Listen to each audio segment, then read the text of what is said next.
Assalamualaikum warahmatullahi wabarakatuh. Marhaban ya Ramadan. Masih bersama saya dalam program Hikmah Bulan Suci Menggapai Islam Hakiki. Pemirsa channel Dakwah Tangsel yang dirahmati Allah Subhanahu wa taala.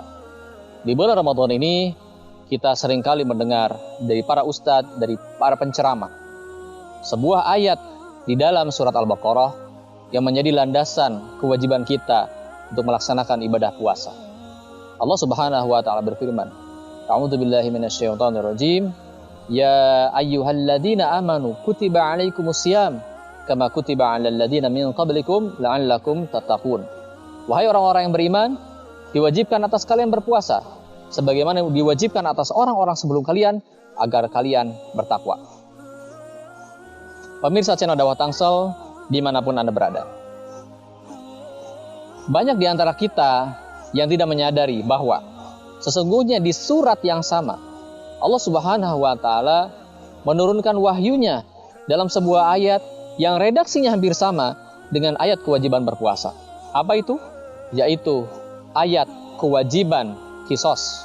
Allah Subhanahu wa taala berfirman, Ya ayyuhalladzina amanu kutiba 'alaikumul qisasu fil qatla. Wahai orang-orang yang beriman, diwajibkan atas kamu menerapkan kisos atas kasus pembunuhan. Apa itu kisos? Kisos adalah mekanisme hukum, mekanisme pemberian sanksi di dalam syariat Islam ketika ada seseorang yang membunuh orang lain tanpa alasan yang benar, maka di hadapan syariat orang tersebut haruslah diberi sanksi yang sanksinya itu berupa hukuman mati, hukuman yang setimpal dengan kriminalitas yang dia perbuat. Status hukum daripada kisos ini adalah wajib berdasarkan ayat yang tadi dibaca. Artinya wajib bagi umat Islam diwakili oleh institusi kepemimpinan yang kemudian mendelegasikan pada lembaga peradilan untuk memberikan sanksi tersebut kepada pelaku pembunuhan, dan ini hukumnya wajib. Ketika kita umat Islam mengabaikan hukum ini, maka kita semua berdosa. Pemirsa channel Dakwah Tangsel dimanapun Anda berada. Dengan kata lain, antara kewajiban puasa dengan kewajiban qisas adalah sama-sama kewajiban di mata Allah. Walaupun memang klasifikasinya berbeda. Puasa adalah termasuk syariat yang dalam ruang lingkup ibadah. Sementara qisas adalah syariat dalam ruang lingkup jinayah. Kedua halnya memang berbeda dalam hal klasifikasi, tapi keduanya adalah sesuatu yang sama sebagai sebuah kewajiban di dalam syariat Islam. Pemirsa channel Dakwah Tangsel yang dirahmati Allah, mengapa kita seringkali tidak menyadari ini?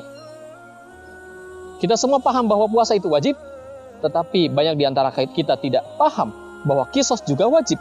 Mengapa demikian?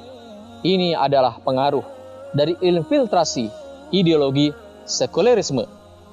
Sebuah ideologi yang memisahkan umat manusia dari agama, memisahkan antara Islam dengan kehidupan, sehingga seolah-olah kehidupan tidak diatur oleh Islam, melainkan hanya sebagian kecil dari sektor kehidupan yang berkaitan dengan ibadah ritual saja.